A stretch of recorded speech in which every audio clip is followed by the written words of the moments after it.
आरुआ जाइए यज्ञ दर्शन करने कौन एक्चुअली है घटना घटला आज मो आधुआ गाँव माँ हिंगुला दर्शन करने जाइली पाखापाखि जिते गोटे बेले पहुँचली सेठी धर्मशाला विधायक हिमांशु शेखर साहू किसी गुंडा माने विशेषकर से गाँव मनोज कुमार सामल एवं रतिकांत जेना तांको नेतृत्व में किसी गुंडा मारणात्मक अस्त्र धरी ठेंगा बाड़ी भुजाली खंडा धरी आसी पहुँची मो गाड़ी को बाड़े मत जीवन रू मारिदेवाई चेष्टा करुले आधुआ गाँ वाला सेठी पहुँची मत से उद्धार कले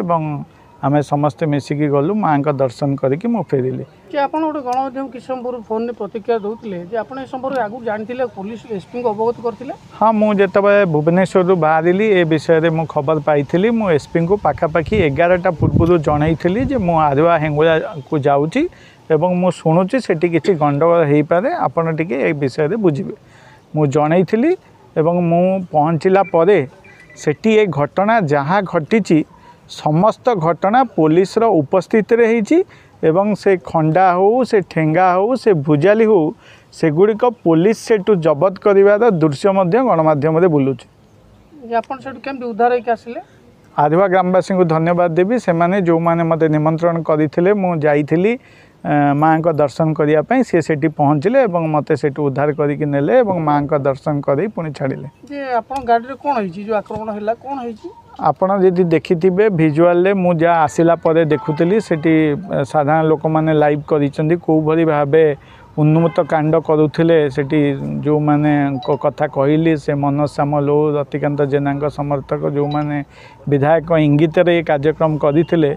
सेगुड़िक सबू सोशल मीडिया रे एवं गणमाध्यम में घूरी बुलूची आपड़ देखिथिबे से दृश्य कोभली भावे मारणात्मक आक्रमण करने को चेष्टा करते मो गाड़ी की भी बाड़े की भांगी आपड़ भी देखिपारे गाड़ी बनेट को पिटी एवं सेठी कोभली भावे उन्मत्त कांड करुले आपण मैंने भिजुआल भी देखिपारे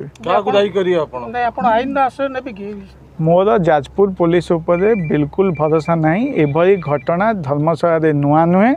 मो घरे भी आगुरी अटैक होता और आगुरी भी मोर पाखदरे भी सेमती मो गाड़ी उपर भी अटैक होता मुझे जितेबाला भी पुलिस को ए विषय जनई कौन कार्यानुष्ठान नहीं ना से जो घटना घटी पुलिस सामना घटी से मु जाजपुर पुलिस उपर जेहेतु विश्वास नहीं मुझे विषय में एफआईआर देविनी कौन उपरिस्थ अधिकारी जनइबे कि पुलिस विभाग जेहेतु पुलिस का सामना रही जनइबार आवश्यक नहीं जो पुलिस न था आमर कार्य होची पुलिस को जनइबा जितेबाला पुलिस खाली एका नुहे पुलिस टीम सामना घटना घटी मु क्या जनइबी पुलिस निज आड़ मामला निश्चिंत भाव पुलिस जो जानी घटना घटवार 2 घंटा आगु जिलार मुख्य जी एसपी को मुझे जनई एवं जनइला परे भी जदि सी आर प्रिकसन नहीं पारे मु तो जनइला परे घटना घटला मु को विश्वास रे को भरोसा रे तांको मु एफआईआर देबी कौन रहिबा आपण परवर्ती पदक्षेप किसी रही धर्मशाला लोकों सेवा करूली करी मु आगुरी भी कही जी जेते प्रतिरोध कले भी मु धर्मशाला बुलापी कहीं अटकई पारानी विगत दिन में भी एमती चेष्टा कर अंडा मारिकी अटक चेष्टा कर किंतु जितेबाला धर्मशाला लोकों संगे रही धर्मशाला 75,000 ऊर्ध लोक भोट देती जी जेते चेष्टा कले भी मारणात्मक आक्रमण करूँ मु कही जीवन में शेष रक्त बिंदु थिला पर्यंत मु धर्मशाला बुलिबे धर्मशाला लोकों संगे रही गोटे कथा जाना चाहिए गोटे कथा जाना चाहिए गाँव जो यज्ञ कमिटी जी सभापति अच्छा सी गोटे प्रतिक्रिया दूसरे आमर परंपरा रही जो मैंने क्षमता था से विधायक नेतृत्व स्थानीय व्यक्ति ये आसती पूर्वतन विधायक को आम निमंत्रण करनी कथा दीटा कथा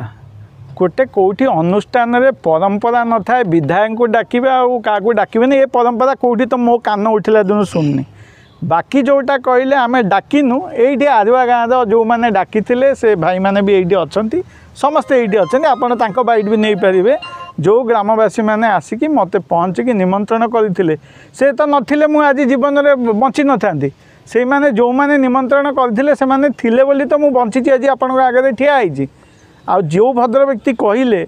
आपण भी गणमाध्यम को बुझुंट कौटी गोटे परंपरा थाए कि प्रतिबंधक थाए कि माँ का पाखे जो पूजा हुए ये आसो सी आसबनी एमती तो मो कान उठिला दिन शुणिनी आ जदि आपणकर किए कहीदेला ମୋତେ ଯେଉଁମାନେ ନିମନ୍ତ୍ରଣ କରିଥିଲେ ଏଇଠି ଉପସ୍ଥିତ ଅଛନ୍ତି ଆପଣ ତାଙ୍କୁ ବି ପଚାରି ପାରିବେନି ଆଦିବା ଗାଁର ଯେଉଁମାନେ ମୋତେ ଡାକିଥିଲେ ଆଉ ବିଶେଷ କରି ସେଇମାନେ ନଥିଲେ ତ ମୁଁ ଆଜି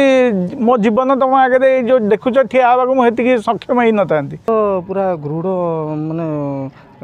ନିନ୍ଦା କରୁଛୁ ଆମର ମାନ୍ୟବର ବିଧାୟକ ହିମାଂଶୁ ଶେଖର ସାହୁଙ୍କୁ ଯେ କି ଆମେ ଗ୍ରାମବାସୀ ତରଫରୁ ଆମେ ଯେଉଁ ଆମର କର୍ତ୍ତା ମହୋଦୟ ଏବଂ ଗ୍ରାମବାସୀ ସଦସ୍ୟମାନେ ଆମକୁ ଦେଇଥିଲେ ନିମନ୍ତ୍ରଣ ପତ୍ର ପୂର୍ବତନ ବିଧାୟକ ମାନ୍ୟବର ପ୍ରଣବ ବଳବନ୍ତରାୟଙ୍କୁ ଆମେ ଆସି ଗ୍ରାମବାସୀ ତରଫରୁ ନିମନ୍ତ୍ରଣ ପତ୍ର ଦେଇଥିଲୁ କିନ୍ତୁ କିଛି ଗୁଣ୍ଡା ଶ୍ରେଣୀର ଲୋକ ହିମାଂଶୁ ଶେଖର ସାହୁ ମାନ୍ୟବର ବିଧାୟକଙ୍କର ଚେଲା ଚାମୁଣ୍ଡା ମାନେ ଆଜି ଯେଉଁ କାମ କଲେ ଏଇଟା ଆମେ ଗ୍ରାମବାସୀ ତରଫରୁ ପୁରା ନିନ୍ଦା ପ୍ରକାଶ କରୁଛୁ। ଯେ ଆପଣଙ୍କ ଗାଁର ଉତ୍ସବ ସାମଲ କହୁଛନ୍ତି ଯେ ପୂର୍ବତନ ବିଧାୟକ ନିମନ୍ତ୍ରଣ କରାଯାଇନ୍ତି ଏ କଥା କେତେ ଦୂର ସତ୍ୟ? এটা ଆପଣ ମାନେ କମିଟିର ସଭାପତି ହେଉଛନ୍ତି ପୂର୍ଣ୍ଣଚନ୍ଦ୍ର ଜେନା।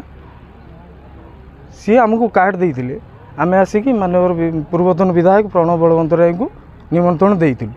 ସିଏ କ'ଣ ମିଛ କହୁଛି? ପୁରା ମିଛ ମାନେ କଥା ସେ କହୁଛନ୍ତି। ଏଟା ହେଉଛି ଆଞ୍ଚଳିକ ହିଙ୍ଗୁଳା